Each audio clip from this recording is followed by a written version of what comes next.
Welcome back to another episode of Another Bourbon Show. Tonight we're joined by a very special guest. We are joined by one of my longest friends, my oldest friends. We've been friends since we were like 13 years old, riding the bus together, back when Kurt Cobain was still alive. That is as how long Tony and I have been friends. So everybody, please give a warm welcome to Tony Gillum from Longview, Texas, my longtime friend. Big round of applause to Tony. How's it going, guys? Hey, nice Tell to us have you. about yourself, Tony. Just real briefly. Nothing special. Like you said, grew up in East Texas, moved to Arizona for college, moved back to Texas, worked all over the country, and back in Arizona now, where my wife's hometown. So we're staying here and not ever planning on leaving. Okay. Uh, If the moon was made of ribs, would you eat it? Pork or beef? I pork. Probably not. Probably not. But if it was beef, you would. Yeah, beef, absolutely. Okay. Fair enough. And what about Just, what just about say if it yes was and we'll move on. what about if it was made of mellow corn? Ooh, Where do you stand on the mellow corn debate? I'm still waiting on my refund from Dan on that one. Wow. I want my money back. No, but tonight we are going to be drinking. We're going to be drinking some of this right here, Sacred Stave. And Tony sent me a bottle of this a while back. I have not yet touched it. Everything that is missing from this bottle right now has gone to either Steven, Ryan, or is in my glass right now. But this is a Arizona craft distillery out of Chandler, Arizona. They're also a brewery. Is that correct? That's what it looked like online. Well, there is a Santan brewery. I'm not sure if they're associated. Oh, They are okay. associated. Yes, they are. My wife confirmed that. Okay. We have Hey, why don't we we have ha- Tony's we'll wife on the switch out. line right now. Yes, we're Yeah. hearing. Yes, the Arizona native confirmed. Okay. But yeah, so this is out of Chandler, Arizona. We're looking at a 90 proof whiskey bourbon here, finished in Cabernet cask. I read that it is 28% rye finish. So I'm going to take some guesses here. All they specified was that it's 28% rye as part of the mash bill. I'm going to guess it's a 10% barley, leaving 62% corn. That would be somewhat standard. Okay. But I don't know for sure. But I do know that this is all new make, straight from Santan. They don't bring anything in. They don't, what's the word I'm looking for? Source. Yeah, they don't source. It's all new make to Sacred Stave, to Santan. So, before we do anything else, before we do anything else, Tony, could you tell us where you bought the bottle and do you remember approximately how much it was? I got it at Total Wine in the Santan area, and I think it was $37. Okay. Yeah. All right, good deal. Stephen, what do you think about that label? Honestly, it's fitting that you said that it was found at Total Wine, because I think this looks like a lot of bottles from Total Wine, actually. I think this more or less blends into a ton of products that Total Wine has. And if this is as good as I'm hoping it is, then I think they're doing a disservice to themselves just because it doesn't stand out that much. One thing I'll say, though, is like, as far as the name goes, I did not look this up ahead of time, but just because it's Arizona, I know from some exposure to Arizona that there's like in some of the older communities and whatnot, there's a big sort of like Catholic following. And it seems like it's sort of that like religious background. Stephen, they're Mexicans. Of course they're Catholic. Okay, well, Let's, but what the fuck, dude? Duh. But because of that, I think that, it looks like a lot of aesthetic in the area is what I'm trying to say. So I think they're representing it well, which is good because the only other thing I have to go on is the bottle shape, which kind of looks like a Southern Comfort bottle shape. Yeah. And I don't think that it necessarily fits in that well. So I think the name and I think that the overall aesthetic that they have for like just those words is pretty fitting, I'll say. But the overall label, I'm just going to give a 3 to. because I think it's just a subpar. It would not stand out to me on the shelf that much. I looked up some of their other bottles though. I liked some of the other colors that looked good, and I think they would look good, in a line. But yeah, overall, just kind of a generic label to me. So typically I would move straight to Ryan, but I want to throw some stuff out there myself first. First of all, I want to say that I think it's really cool, this little design right here, because it's very much a medicinal design. It's got like almost like the snake around the thing. I don't know what that is, but the snake around the thing for medicine, for doctors and shit. Yeah. It's kind of based on that, which is kind of cool. But then throw on top of it the fact that it's kind of got wings, and it gives me very much, like, when I look at it, I very much get the feeling of a Native American, Mexican, Indian tribe scenario, which I think does fit with the whole sacred stave theme. And I know it's very basic, that it's just black, white, and silver. And maybe it's because I'm a Raiders fan, but I really like that. I appreciate that, right? And to me, it kind of all speaks to the Southwestern aesthetics and thought process.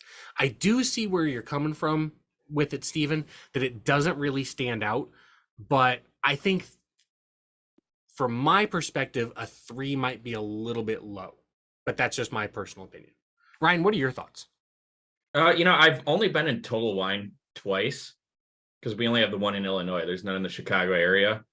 I've been to 2 in Texas. So that's an interesting point, Steven. Next time I go into a Total Wine, I'm going to take a look at the bottle. Are you talking about kind of like the private label Total Wine brands? Yeah. When you first go into a Total Wine, I feel like there's like, if you just go to like the bourbon section, I feel like there's just a whole, like the biggest part of that area is bottles that kind of look like this, is where I'm coming from, with just various names. Yeah. And I think I like I think it's a play on the Arizona state flag above sacred, but where it says sacred. I could be wrong. I thought that looked nice. First time seeing the bottle. I like the sleek, black charcoal gray look to it. I think it's nice. It's sleek. The bottle itself, little, plain and mass produced, but I'm excited to try it. Tony, anything you want to add? Do you think we're all idiots? No. Yeah, I agree with the star at the top and kind of the take on the Arizona flag. Or they robbed it from the Alamo, but that's just the Texas in me coming out. But no, I see that. Damn it! I forgot about the like Alamo. No, I'm just kidding. No, I like the label. I think it needs to. The background color would need to change for me. I like the design of everything else, the font and all that. It just doesn't stand out against the bourbon itself in the bottle.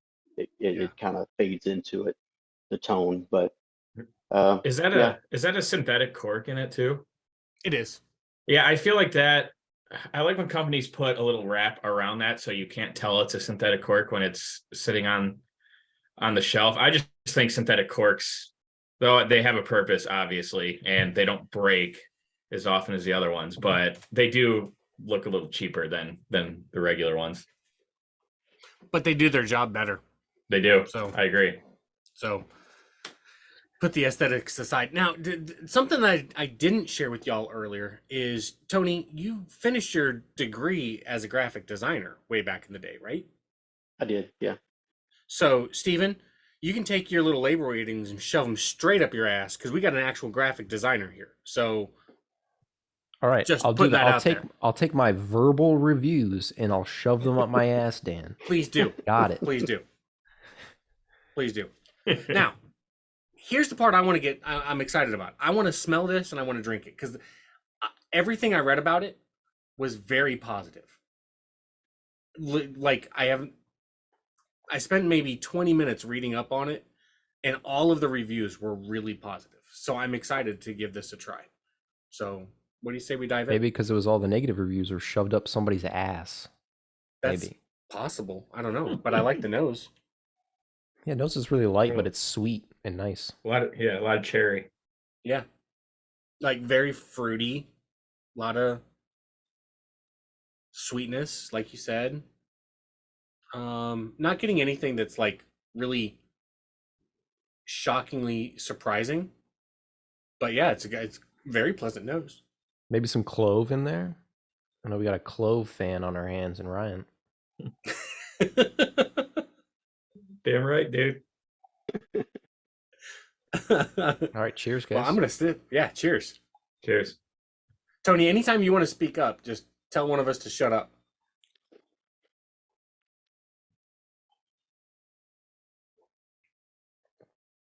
Oh, I like that a lot. That is very easy to drink. That's nice. Now I don't say this very often, but that's refreshing. It is. You are Yeah. exactly right, Stephen. And like it's got a really, really long finish. Like I'm feeling it like way deep down in here still. I get a lot of clove. A lot of clove and a lot of cherry. Some cinnamon. Do you think this would Cherry and waffle well, cinnamon. Dan? I don't know. This would not Yeah, waffle no? well at all. No. It would not waffle well at all. So that Cabernet finish, that Cabernet cask, I think is where I'm getting that refreshing flavor sensation that Steven picked up so clearly. And that's part of what would make it not waffle very well at all. That would not be good on waffles.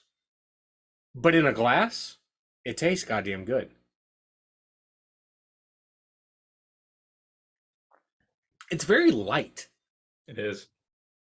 Yeah, this is one of those when you first start drinking it sometimes, you know how like you will have had a lot of whiskey recently and then there's like one night where you pick up a bottle, you have a pour, and it goes down so easy you're like maybe I need to pump the brakes a little bit.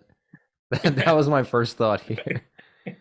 It's so I mean, I know it's cliche to say, but it's so smooth. It's just there's just no bite to it whatsoever. You know, there's just warm on the finish, but there's no bite to it whatsoever. And so my tongue's getting lots of sensations here, lots of like feelings to it in addition to like the flavors that I'm picking up. But like the neat thing about it is that like the I don't know the right word to use. There's a couple different routes I could go. I could go with the fact that it feels like a very low viscosity whiskey, right? It doesn't feel thick. It feels very thin, in fact, which is part of the reason why it also tastes refreshing. That same thinness.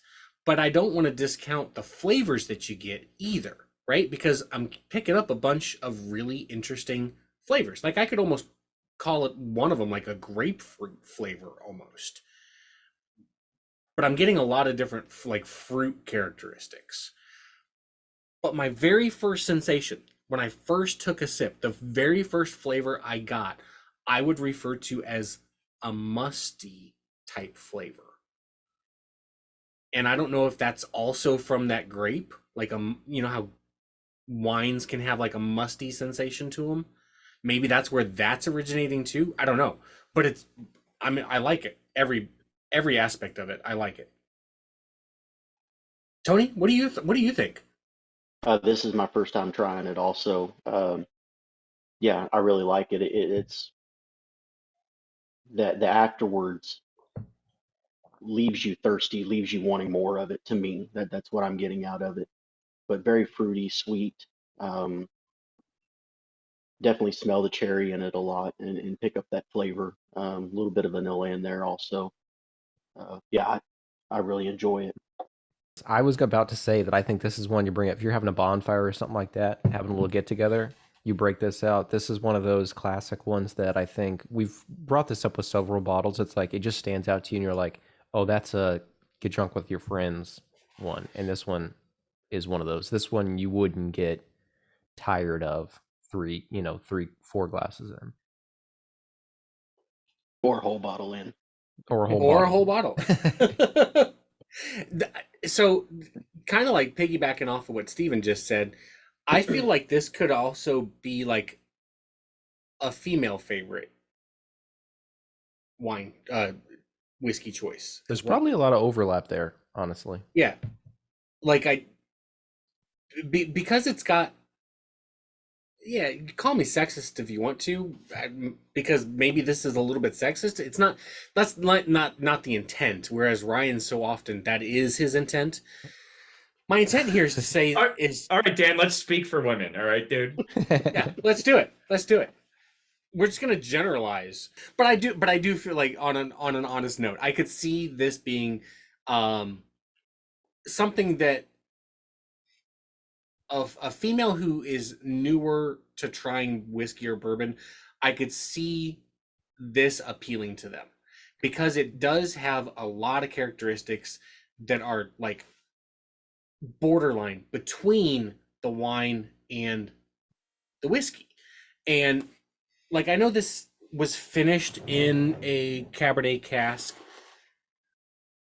Part of me is wondering how much Cabernet was left in that cask that they finished it in, right? Like if there was a bunch of Cabernet left in that cask, you're going to get a whole lot of Cabernet finish because there's lots of wine in the cask still. And I think maybe there was, and that's not a bad thing. You know, girls just want to have fun too, Dan. They So do just want to have fun. It makes sense that they would go for whiskeys that fit the mold of being more fun time, just sip on the back deck kind of whiskeys. This is to bourbon what Midwinter's Night's Dram is to rye. Midwinter's Night's Rye has a whole lot of that port wine still in it. This has a ton of the Cabernet still in it. I'm not saying it's on par on a playing field with Midwinter's Night's Dram, but you taste a lot of that Cabernet wine finish. I feel like this is what Brothers Bond should have aimed for with their bourbon. Because we had it, you know, with it being 40%, 80 proof, you don't always get a ton of flavor. I mean, they're certainly not Michter's, but I feel like this would resonate with their audience a lot more than what they have going. So it even has the light color, right? Yeah. Like it's not a very dark. Yeah, it's still pretty light. Interesting with the Cabernet. I mean, Cabernets are usually, you know, drier and real stone fruity. This is a lot sweeter than any cab you'll ever drink. So good combo with the whiskey. It is. Especially for 35, 40 bucks, like you said, Tony. Yeah, It's crazy. it's a fair price. And honestly, I like it way better than the Brothers Bond. Yeah. I have a half a bottle in there that I'm mixing with whatever I can to get rid of it. I still say that the best taco I ever had in my life was in Nogales. When you come across the border, there's this like little taco stand on the left-hand side. Like you come across the border and then like if you're willing to take some risks, you go left. If you're not, you go right. I was of course very willing to take some risks, and there's this little taco stand, and like they cut the meat on a stump, and they've used that same stump so goddamn long that it's like the knife has like made it into almost a bowl. And I would never trust the food except for it's so goddamn good, and it never made me shit myself. So I was gonna say, it's still- how many did you take inventory of like the bathrooms nearby before you ate that meal? the first time, no, because I was really, really, really drunk. But like, I've also eaten And there everywhere is sober. the bathroom when you're drunk. That and in Nogales, Mexico.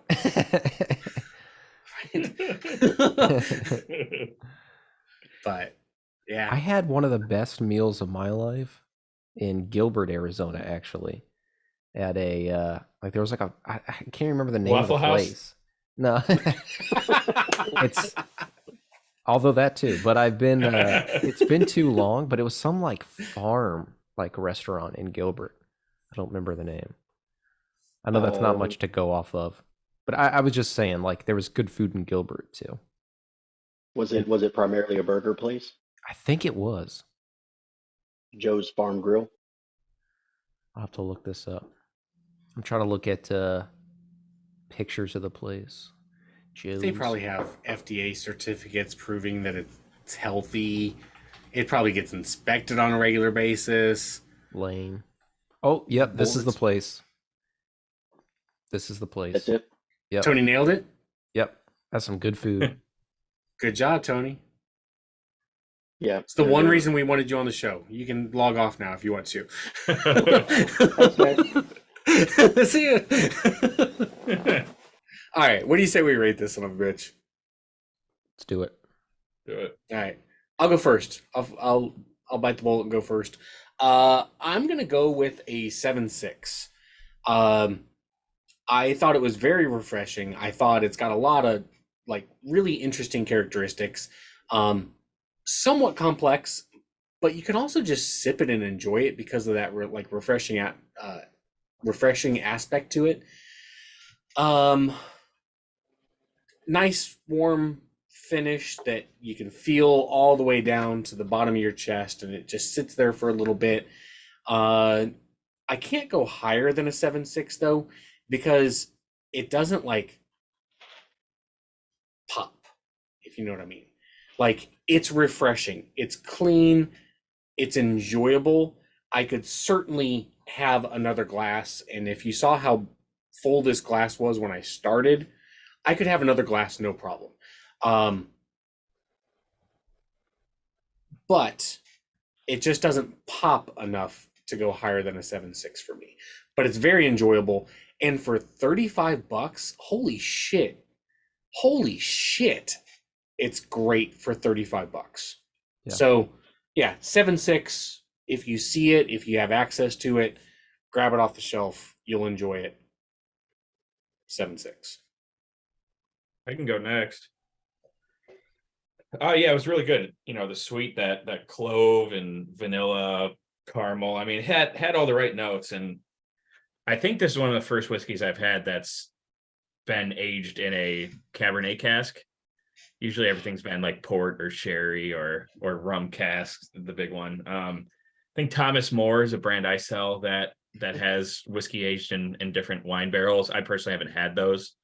But I really like the flavor that came out from the Cabernet cask. It was sweeter than I thought. I thought this would be reminiscent of a Cabernet, real dry, not like hard to drink, but it's definitely not as refreshing as this whiskey is to drink. You know, you take a sip of this and you just want more.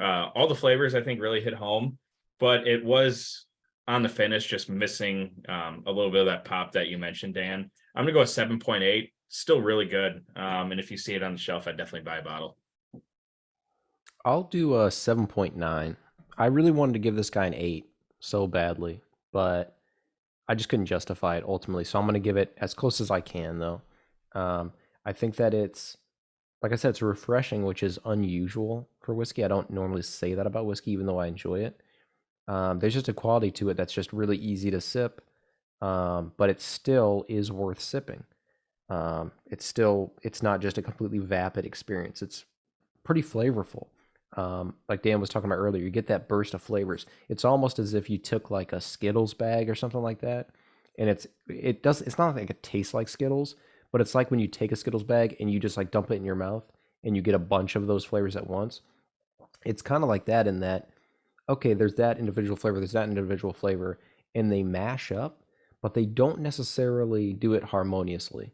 They don't necessarily, it's kind of colliding flavors to me that are all pleasant, but I do wish I could kind of separate them out a little bit or something, because it's just a bunch of flavors. It doesn't feel like it's intentionally artfully crafted like we do in something that gets in the 8s or higher for me.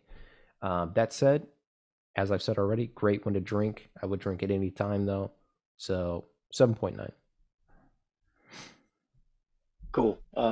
First, I'm gonna say thanks, guys, for having me on here. I've really enjoyed visiting with y'all. Um, I like this stuff. This is my first time trying it also. Um, I'm probably going to go higher than you guys on the taste. I'm going to say 8.3, and I'm going to give it zero point 0.5 higher just for being from Arizona and it's not from Kentucky. It's true. I think that's a bonus. Like Dan stated at the beginning, it's nothing sourced. It's all from here. Um, everyone here is very proud of everything they do. They're very proud to be native. They're very proud of products they produce and everything. Um, I I think it's great. I think the flavors there. I think it's very smooth. Uh, I'm not I'm not as experienced with the bourbon as you guys are. I'm fairly new to this. Dan's got me more into drinking it and tasting it instead of just chugging it like we did when we were younger. Yeah. But I think it's great stuff. And while I'm here, I'm going to say that I have finished a bottle of their rye whiskey, and it was phenomenal. I'll do what I can to get you guys that stuff also. But yeah, I'm going to say 8.3 and at least zero point 0.5 higher just because it's Arizona. Fair Awesome. enough. Fair enough.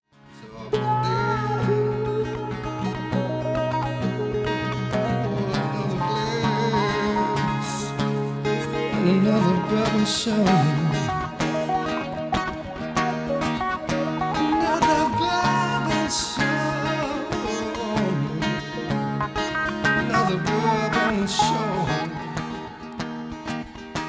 I'm pretty sure one night we had a chance, and I'm not saying anything would have happened, but I think we had a chance for me and Ryan to go to like a party with like all girls basically, and I think we passed it up to drink mini beer cans together and listen to Yola Tango and watch the Kroll show.